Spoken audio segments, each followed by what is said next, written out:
This is BirdNote.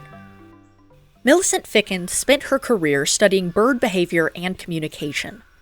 The first woman to earn a PhD in Ecology and Evolutionary Biology from Cornell in 1960, Ficken authored over 100 scientific papers.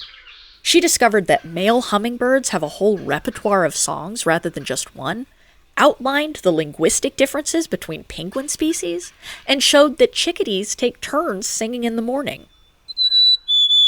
She was also fascinated by how birds play together.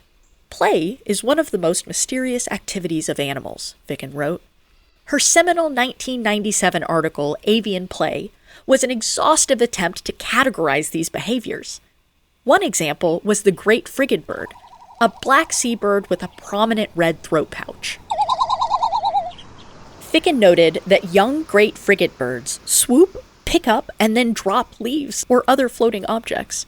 She compared it to a kitten playing with a ball of yarn, and suggested it might help fledglings learn to catch jumping fish and even steal food from other birds.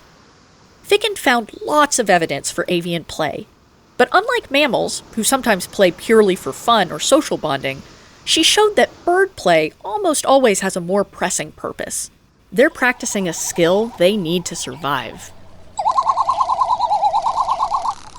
For BirdNote, I'm Ariana Rimmel.